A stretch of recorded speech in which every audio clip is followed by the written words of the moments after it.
تو انہوں نے کہا کہ اللہ تم پر اپنی نعمت پوری کر دے گا، تمہیں علم کامل وحی کا علم عطا کرے گا، یعنی تمہیں نبی بنا لے گا، اسی طرح جیسے ابراہیم اور اسحاق علیہ السلام کو نبی بنایا۔ ان ربک علیم حکیم، تیرا رب علم والا ہے، حکمت والا ہے۔ علم کی بات ہم نے ابھی کی نا، تو اللہ ہم سب کو ذاتی حیثیت میں بخوبی جانتا۔ حکمہ کا اصلی معنی ہوتا ہے کسی کی اصلاح کے لیے اس کو روک دینا، ٹھیک ہے؟ حکمہ کا اصل معنی کیا ہوتا ہے؟ کسی کی اصلاح کے لیے اس کو روک دینا، تو اسی سے پھر حکم بنتا ہے، فیصلہ۔ حکم منصف کو کہتے ہیں، حاکم کو کہتے ہیں، کیونکہ حاکم جو پابندیاں لگاتا ہے کیوں لگاتا ہے؟ اصلاح کے لیے، فائدے کے لیے۔ جو بھی پابندی لگائی جاتی ہے، جیسے پابندی لگی ہوتی ہے پارکس میں پھول نہیں توڑنے، تو کیوں لگی ہوتی ہے؟ اگر سارے پھول توڑ کر لے جاؤ گے تو تمہارا ہی باغ ویران ہو جائے گا نا۔ پھول لگے رہیں گے تو سارا دن آنے جانے والوں کو خوبصورت نظارہ ملے گا۔ تو ہر پابندی کسی فائدے کے لیے ہوتی ہے۔ دیکھیں، فائدے کے اندر ڈسپلن تو خود ہی آ جائے گا نا۔ ڈسپلن، نظم اور چیز ہے۔ یہاں بات ہو رہی ہے حاکمیت کے اعتبار سے کیا معنی ہے؟ تو حکمہ اسی سے ہے، اسی روٹ سے لفظ حکم نکلتا ہے۔ حکم آپ نے بھی معنی دیکھا نا، حکم نکلتا ہے، جیسے لفظ آپ حکیم پڑھ رہے ہیں۔ حکمہ کا معنی ہوتا ہے عقل کے ذریعے کسی بات کو سمجھ کر اس کے بارے میں فیصلہ کرنا، چاہے روکنا چاہے اجازت دینا، ٹھیک ہے نا؟ حکم کیا ہوتا ہے؟ جی، حکم ہوتا ہے کسی کی اصلاح کے لیے کسی چیز سے روک دینا، اور حکمہ اسی کی شاخ ہے۔ عقل کو استعمال کرتے ہوئے پورے شعور کے ساتھ کسی بات سے روکنا یا اجازت دینا مقصد کے تحت، یعنی ایک تو بے مقصد ہم پابندیاں لگاتے ہیں نا، صرف اپنی برتری جتانے کے لیے، بیٹھ جاؤ تم یہاں سے، ہلنا مت۔ اچھا بھائی، ہلے کیوں نہیں بچہ؟ بس اس کو یہ ریئلائز کرانے کے لیے کہ ہم اس سے زیادہ طاقتور ہیں، ہم اس سے بڑے ہیں۔ اور اس طرح کے جو ہمارے آرڈرز ہوتے ہیں نا، وہ ہماری فرسٹریشن نکالنے کے لیے ہوتے ہیں۔ اور کوئی حکم اس لیے ہوتا ہے کہ ہم اس کے ذریعے بچے کو کسی تکلیف سے روکنا چاہتے ہیں، کسی مسئلے سے۔ ان کے جیسے بچہ اگر کسی نوکیلی چیز کو چھیڑ رہا ہے تو آپ اس کو منع کرتے ہیں، تو اس کے پیچھے ایک حکمت ہوتی ہے، ایک مقصد ہوتا ہے۔ تو اللہ جتنے بھی کاموں سے ہمیں روکتے ہیں ان کے پیچھے ایک ایسا سبب ہے جس میں ہماری ہی بھلائی چھپی ہوئی، اسی کا نام حکمت۔ مقصد کے تحت روکا گیا ہے، بس ایسے ہی فیشن نہیں اللہ نے روک دیا کہ میں بتاؤں میں اللہ ہوں۔ اللہ تو اللہ ہی ہے، وہ تو ہے ہی حاکم۔ تو اسی حکمت والے کو حکیم کہتے ہیں، ٹھیک ہے؟ اور حکیم جو ہے یہ مبالغے کا صیغہ ہے، علیم بھی مبالغے کا صیغہ ہے۔ کس کے وزن پر؟ فاعل کے وزن پر۔ سب سے زیادہ علم والا ہے، ہر بندے کی ذات کو سب سے زیادہ جانتا ہے۔ دو طرح سے علم آتا ہے نا، یا کسی ذات کو براہ راست جان لینے سے، اور یا صفات کو جان لینے سے، جن سے ہم اس ذات سے نہ بھی واقف ہوں تو ہم اسے شناخت کرتے ہیں۔ جیسے اللہ کو ہم نے صفتوں سے پہچانا ہے، ابھی میں نے عرض کیا تھا، اور اللہ ہمیں ذاتی طور پر جانتا ہے کیونکہ اس نے ہمیں بنایا ہے۔ خالق سے زیادہ کون جانتا ہے کہاں کون سی کمی رکھی گئی؟ تو وہ ہماری ہر بات کو جانتا ہے، سب سے زیادہ علم والا ہے، اور وہ سب سے زیادہ حکمت والا ہے، یعنی اس کو سب سے زیادہ مصلحتوں کا پتہ ہے۔ تو اللہ بے شک سب سے زیادہ علم رکھتا ہے، حکمت رکھتا ہے۔ یہ اس علیم و حکیم رب کا فیصلہ ہے کہ یوسف تمہیں نبی بنایا جائے۔ تو سارے بھائیوں میں سے 12 میں سے یوسف چنے گئے، تو یہ چناؤ اندھا دھند نہیں تھا۔ اب یہاں یہ بتانا بھی مقصود ہے کہ یوسف علیہ السلام کی طرح نبی کریم صلی اللہ علیہ وسلم سارے مکہ میں سے چنے گئے، اور وہ کہتے تھے تم ہی رہ گئے تھے اللہ کے لیے پاس ایک بندے نبی بنانے کے لیے۔ تو اللہ کہتے ہیں یہ ایسے اندھا دھند فیصلہ نہیں ہے، یہ اللہ کا فیصلہ ہے جو علم والا اور حکمت والا ہے. اسے وہ خوبیاں پتا ہیں جن کے بنا پر نبی بنایا گیا، کیونکہ نبی کے لیے جو خوبیاں چاہیے وہ خوبیاں ہیں جو ایک استاد کے لیے ریکوائرڈ ہے، ان کا کمال چاہیے. تو جب تک وہ خوبیاں نہیں ہوں گی نبوت کا کام سر انجام نہیں دیا جا سکتا. ٹھیک ہے، تو جس طرح اللہ نے سارے برادران یوسف میں سے یوسف کو چنا علیہ السلام، اسی طرح تمام اہل عرب میں سے نبی صلی اللہ علیہ وسلم کو چنا. اور اللہ کا یہ چناؤ ہے. پہلی بات علم و حکمت پر مبنی ہے، اور دوسری بات کوئی روکنے والا اسے روک نہیں سکتا. لقد کانا، بلا شک و شبہ ہے، فی یوسفا، یوسف میں، و اخواتی ہی، اور اس کے بھائیوں میں. ہی ہٹا دیں تو اخواتی بچے گا. گول تا ہے، شناخت میں آیا. اخواتن پڑھا ہے کہیں؟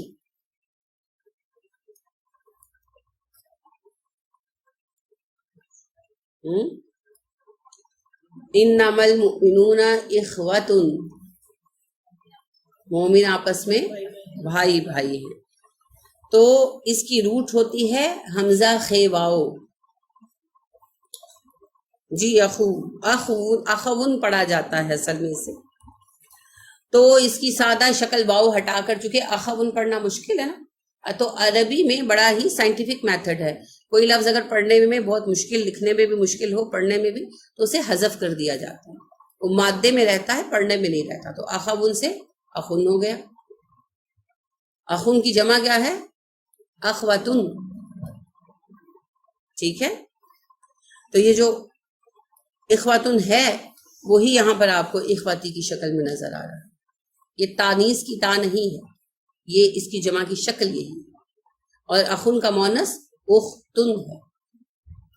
ٹھیک ہے، تائے تاما.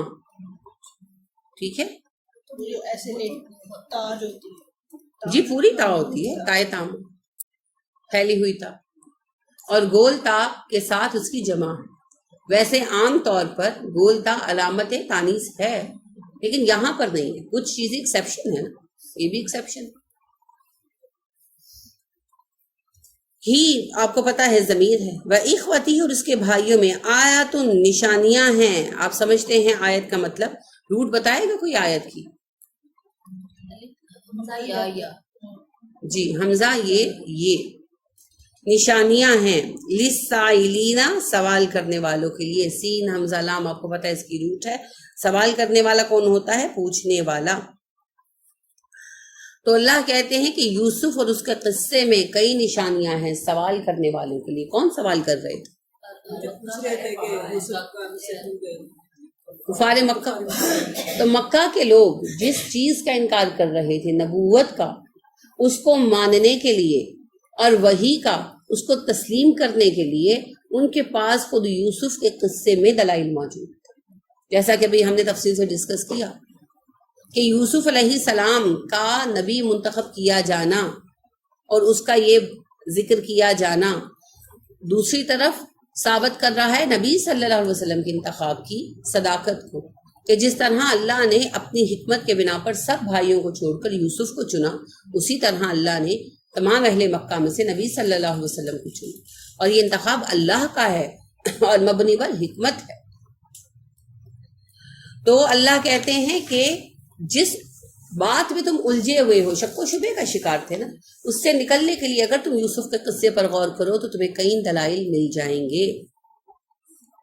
اس جب کالو، انہوں نے کہا، یاد کرو جب انہوں نے کہا، لیوسفو، بے شک یوسف، و اخوہ، اور اس کا بھائی. اب یہ سنگل آ گیا، اس کا بھائی بنیامین، احبو، زیادہ محبوب ہیں، ہے بے حب سے ہے، یہ زیادہ پیارے ہیں، الا ابینا، ہمارے باپ کو، منا، ہماری نسبت، و اور نحنو، ہم ہیں، عصبۃ، جماعت، جتھا، عین صاد بے. اس سب کس کو کہتے ہیں؟ پٹھے کو. آپ اردو میں نہیں کہتے آساب. اس سب اصل میں سنگولر ہے نا، کبھی آپ نے استعمال نہیں کیا. آساب. تو اس سب پٹھے کو کہتے ہیں. ٹھیک ہے، پٹھے کیا کرتے ہیں؟ پٹھے آپ کی ہڈیوں کو باندھے رکھتے ہیں، ان کو اسٹرینتھ دیتے ہیں. جیسے آپ کوئی چیز جوڑے، جیسے یہ آپ کی چک ہے لگی ہوئی ہے، ادھر بھی لگی ہوئی ہے، تو چک کو آپس میں جوڑنے کے بعد ان کو دھاگوں کے ذریعے مضبوط کر دیا گیا. اس کے اوپر یہ جو دھاگے ہیں نا، یہ سب ڈیزائن کے لیے نہیں ہیں، کہ مضبوطی کے لیے.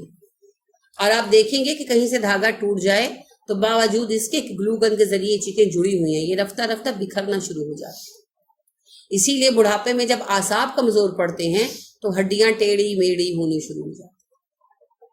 تو ہڈیوں کو سنبھالنے میں پٹھے وہی کام کرتے ہیں جو اس چک کے تنکوں کو سنبھالنے میں یہ دھاگے کر رہے ہیں. ٹھیک ہے. اسی لیے لوہے کے وہ ٹکڑے جنہیں مضبوطی کے لیے پکانے سے پہلے تانت سے باندھ دیا گیا ہو، انہیں اسب کہا جاتا ہے. تو افراد کا ایسا گروہ جو ایک دوسرے کو ایک مقصد کے لیے سپورٹ کر رہا ہو، وہ صبح کہلاتا. تو بھائی تھے نا، ایک دوسرے کو سپورٹ تو کریں گے. وہ محاورہ ہے پنجابی کا، پراواں دے کاواں دے. دیٹس اے ریالٹی، اور ہونا بھی چاہیے الحمدللہ. ہاں، ظلم پر ایک دوسرے کو سپورٹ نہیں کرنا. تعاونوا بالبر والتقوی ولا تعاونوا بالاثم والعدوان. تو لہذا عصبہ ایک ایسی جماعت جو ایک دوسرے کی مددگار ہو. تو کہنے لگے نحن عصبہ، ہم تو ایک پورا جتھا ہیں، ہمیں پوری جماعت ہیں. اب اس بات کو سمجھنے کے لیے قبائلی بیک گراؤنڈ ذہن میں رکھیں. یہ قبائلی سسٹم میں رہتے تھے، ان کی اپنی جاگیر تھی چھوٹی سی یعقوب علیہ السلام کی. وہاں ان کا رہنا تھا، ڈاکوؤں کا بھی خطرہ تھا، جانوروں کا بھی خطرہ تھا، فارم ہاؤس ٹائپ تھا ان کا انتظام. تو اس میں آپ کو پتہ ہے بیٹوں کی، مردوں کی بہت زیادہ اہمیت ہوتی ہے. اسی لیے ہر قبائلی نظام میں بیوی بچوں میں جوان مردوں کی اہمیت ہمیشہ سب سے زیادہ رہی، جو لڑنے کے لائق ہو. تو یہ سارے کے سارے جوان ماشاءاللہ 10 لڑکے تھے، اور یوسف ابھی کم عمر تھے، اور بنیامین تو بالکل ہی بچے تھے. تو اس وجہ سے وہ اس طرح سے کارآمد نہیں تھے اس طرز زندگی کے اندر. تو کہنے لگے ہم تو ایک پوری جماعت ہیں، ہم 10 تو مل کر بہت سو کا مقابلہ کر سکتے ہیں، خطرات سے بچا سکتے ہیں. اور جیسا کہ بھی آپ دیکھ رہے ہیں کہ ابا گھر پہ رہتے ہیں اور دین کا کام وغیرہ کرتے ہوں گے، اور بچے ساتھ کچھ سنبھالے ہوئے، کاروبار وغیرہ سب سنبھالے ہوئے. تو اس وجہ سے وہ کہنے لگے ہم تو پوری جماعت ہیں، ہم کارآمد ہیں. اور ہم 10 کو نظر انداز کر کے ابا کو بس یوسف اور اس کا چھوٹا سا بھائی نظر آتا.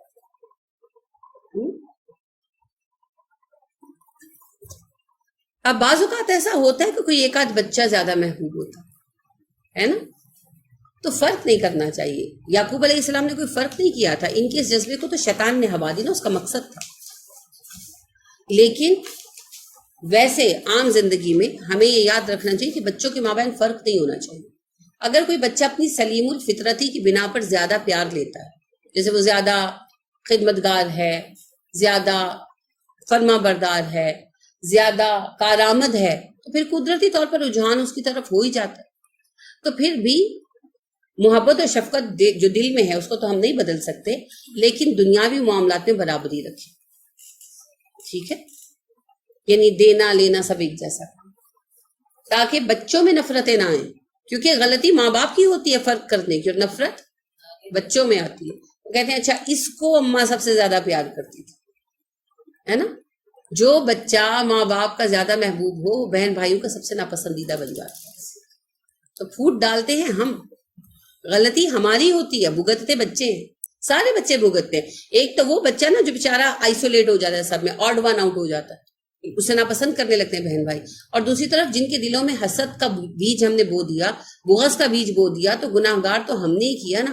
اب یہ باقی تربیت پر منحصر ہے کہ اگر ہماری تربیت دین سے جڑی ہوئی ہے، یا خود وہ اچھے بچے ہیں، صالح ہیں، قرآن سے جڑے ہوئے ہیں، تو وہ بچ جائیں گے. اور اگر نہیں ہے تو پھر وہ شیطان والا چکر چل جائے گا نا، پھر وہ ایک دوسرے سے الگ ہو جائیں گے، شکلیں نہیں دیکھیں گے.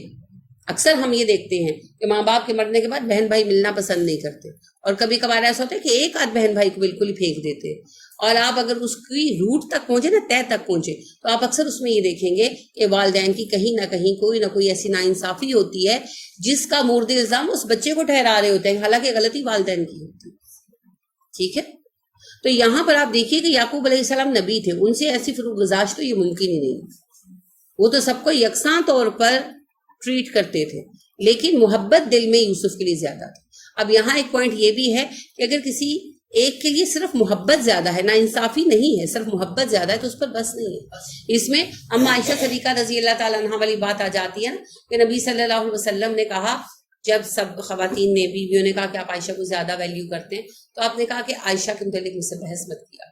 لیکن رویے میں فرق کوئی نہیں تھا. یہ نہیں تھا کہ ٹائم زیادہ دیتے تھے اما عائشہ کو یا پیسے چوری پکڑا دیتے تھے، ایسا کچھ نہیں تھا. ہاں، دل میں قدر عائشہ کی زیادہ تھی رضی اللہ تعالیٰ عنہ. تو یہ پھر اللہ کی طرف سے ہے. کچھ اور کچھ پتہ کیا ہوتا ہے، کچھ اپنی عادت ہوتی ہے، کوئی اپنا اخلاق ہوتا ہے.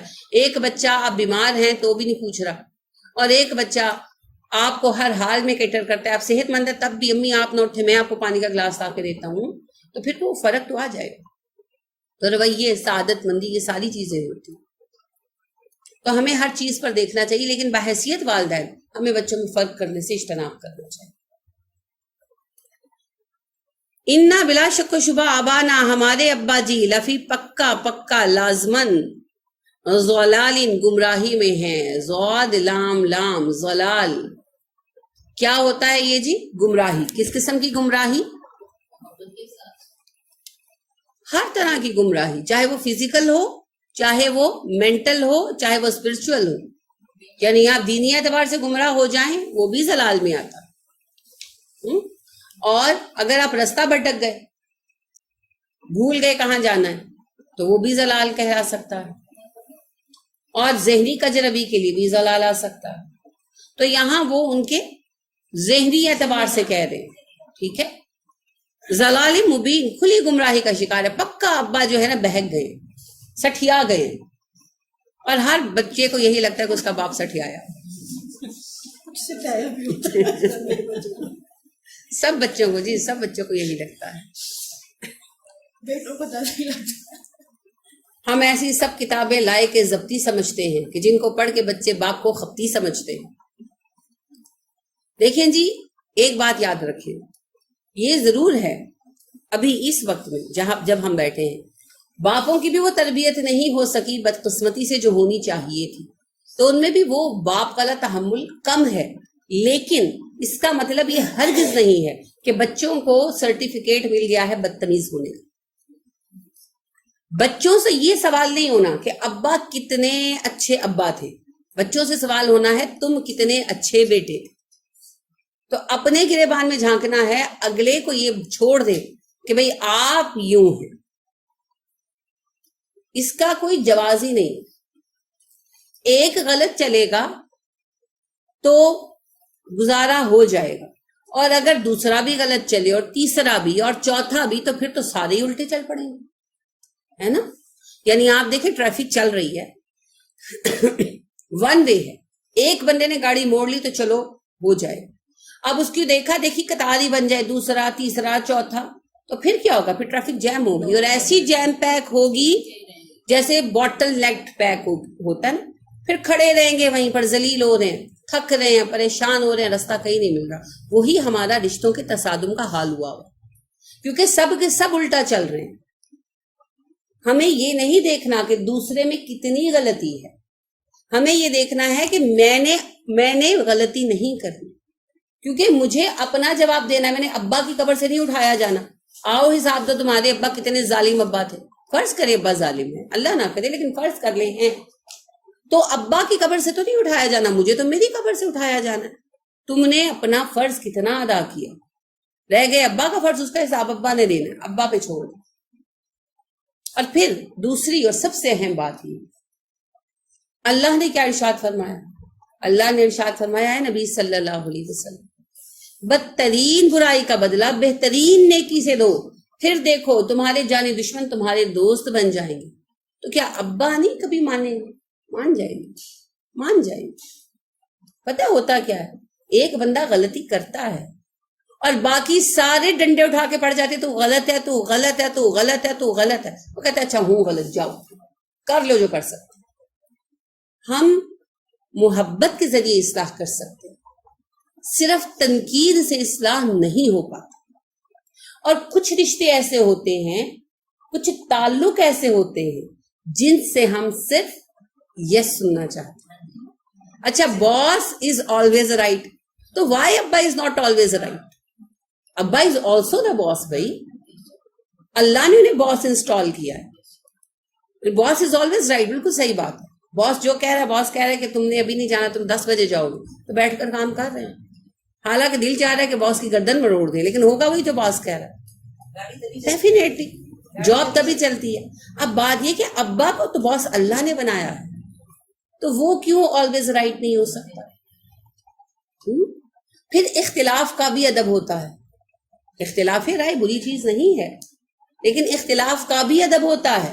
اختلاف کا مطلب یہ نہیں ہے کہ ادھر ابا کے منہ سے بات نکلی اور ہم ایکسپیکٹ کر رہے ہوتے ہیں، کیونکہ مزاج پتا ہوتا ہے نا کہ اچھا اس بات پر ابا یہ کہیں گے. اب جیسے ہی ابا کے منہ سے بات نکلی، اٹھائے ڈنڈے اور شروع ہو گئے. آپ نے پہلے یہ کیا، سن 1974 میں یہ کیا، سن 1982 میں یہ کیا، اب آپ 1992 میں یہ کر کے اب یہ کرنے لگے ہیں. نہیں. اور پھر لب و لہجہ، کیا آپ باپ سے بات کر رہے ہیں یا کسی سب آرڈینیٹ سے بات کر رہے ہیں؟ والیوم بڑا فرق پڑتا ہے، بڑا فرق پڑتا ہے. ابا شاؤٹ کر سکتے، کرنا نہیں چاہیے. شاؤٹنگ از سم تھنگ ریئلی بیڈ. اللہ نے کہا نا اونچی آواز میں بات مت کرو، سب سے اونچی آواز تو گدھے کی ہوتی ہے. لیکن اگر غصہ آ ہی گیا، ابا شاؤٹ کر سکتے ہیں، پلٹ کر بیٹا سا شاؤٹ نہیں کر سکتے، چاہے وہ حق پر بھی ہے نا، چاہے وہ حق پر بھی ہے. تو ہمیں اپنی حدود پہچاننی ہے. دوسروں کو حدود میں رکھنا ہمارا کام نہیں ہے، نہ ہمارے بس میں ہے. تو یہ فینومینا ہمیشہ سے چلا آ رہا ہے کہ ہمارے ابا سٹھیا گئے ہیں. تو اصل بات پتہ کیا ہے؟ واقعی اختلاف ہوگا، جنریشن گیپ بھی ہوگا، رائے کا فرق بھی ہوگا. بعض اوقات ہم اپنی مرضی بھی ڈھانپ چھپا کر لیں گے، بعض اوقات ہاتھ پیر جوڑ کر منا کر اپنی مرضی کر لینی چاہیے. لیکن اختلاف کا ادب کبھی مت بھولیں. ہم صحیح ہو سکتے ہیں مگر ہم بڑوں سے بڑے نہیں ہو سکتے، اور صحیح بات کو غلط انداز میں کنوے کرنا بھی غلطی ہے. یہ بھی غلطی ہے، اور اس غلطی کا ارتکاب ہم میں سے اکثر لوگ کرتے ہیں. ٹھیک ہے، تو یہ غلطی نہیں کرنی، کیونکہ جب باپ کی ناراضگی مول لی تب گنہگار ہو، تب گنہگار ہو. نبی صلی اللہ علیہ وسلم نے کہا نا، تمہارا باپ تمہارے لیے جنت یا جہنم کا دروازہ ہے. اور آپ صلی اللہ علیہ وسلم نے جو 4 لوگ گنوائے جن کی بد دعا اور اللہ کے عرش میں کچھ حائل نہیں ہوتا، ان میں سے ایک باپ ہے. بد دعا، جی دعا تو بات کی بات ہے. بد دعا 4 لوگ ہیں جن کی بد دعا اور اللہ کے عرش میں کوئی حائل نہیں ہوتا، اور ان میں سے ایک ابا جی ہیں. پتہ ہے بد دعا سے کیوں خاص طور پر اویئر کیا گیا؟ فطرت کا فرق ہے. عورت کی فطرت میں بحیثیت ماں محبت کوٹ کوٹ کر بھری گئی ہے. تو لہٰذا آپ دیکھیں کہ بچہ بدتمیزی کر کے، بکواس کر کے، چیز توڑ کے کمرے میں گھس جائے نا، اور کمرہ بند کر کے بیٹھ جائے، تو کھانے کا وقت ہوگا تو ماں کو یہ ٹینشن ہوگی اس نے کھانا نہیں کھایا ہے نا. وہ یہ بھول جائے گی کہ کتنی بدتمیزی کر کے گیا ہے. وہ جو ہیں انور مقصود صاحب وہ پنجابی کے ٹیچر رہے اور شاعری بھی کرتے ہیں پنجابی میں. تو انہوں نے ایک نظم سنائی تھی، نظم تو مجھے یاد نہیں ہے، مگر وہ کہتے ہیں کہ یہ حقیقی واقعہ ہے. میں خود ٹیچر تھا اور میرے ساتھ یہ واقعہ پیش آیا کہ گاؤں میں پڑھاتے تھے، تو ایک بچہ جو ہے نا لیٹ آیا. تو کہتے ہیں میں نے پوچھا کہ بشیرے تو لیٹ کیوں آیا؟ یعنی انہوں نے تو نظم سنائی نا، میں آپ کو واقعہ تحت لفظ بتا رہی ہوں.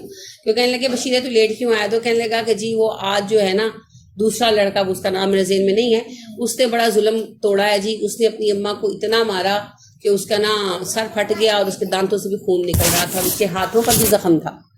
تو وہ میرے گھر آ گئی اور اس نے روٹی بنائی تھی دیسی گھی کی، اور کہنے لگی کہ صبح صبح سے غصہ آ گیا تو اس نے مجھے بڑا مارا اور لڑا اور گھر چھوڑ کر چلا گیا، مجھے مل نہیں رہا، تو جا میرا بیٹا ڈھونڈ کے اسے دے آ. اس نے تو صبح سے کچھ کھایا نہیں، تو اسے بھوک لگی ہوئی ہے.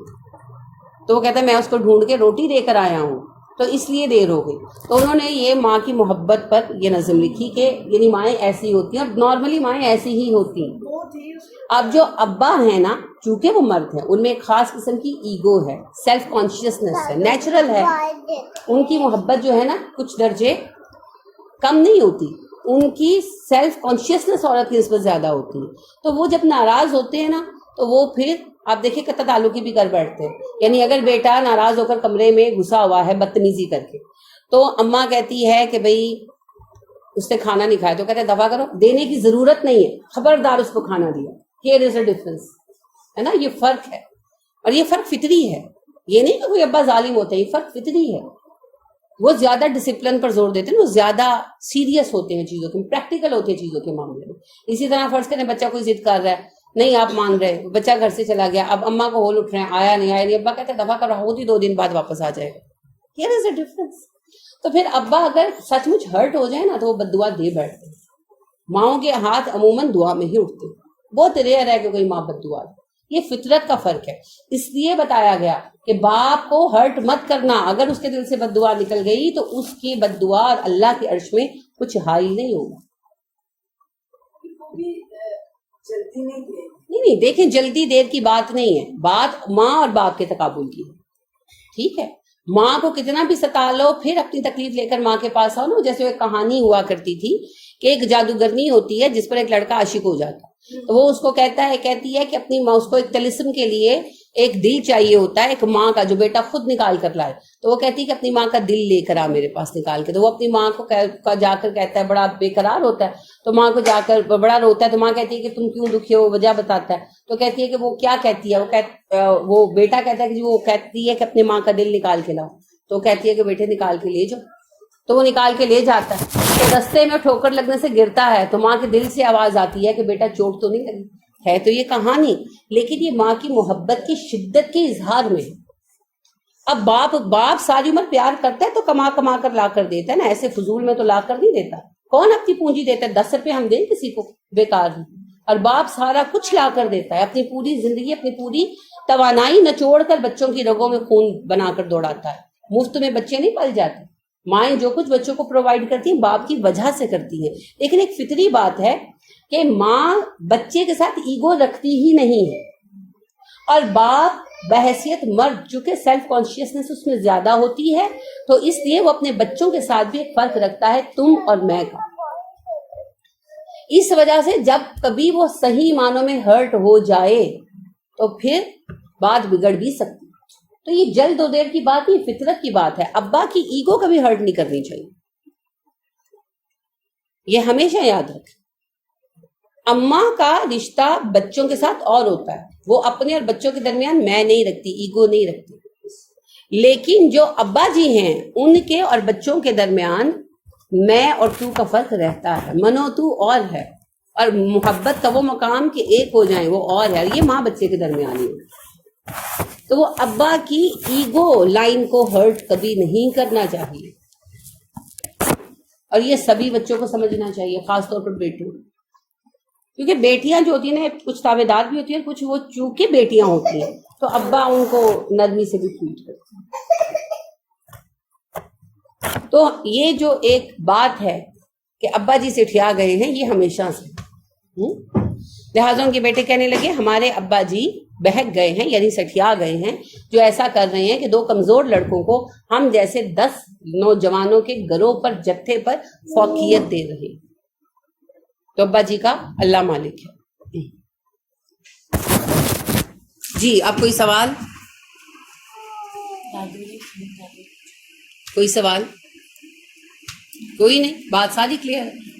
چلیے، سبحانک اللہم و بحمدک ونشہد ان لا الہ الا انت ونستغفرک ونتوب الیک. السلام علیکم ورحمۃ اللہ وبرکاتہ.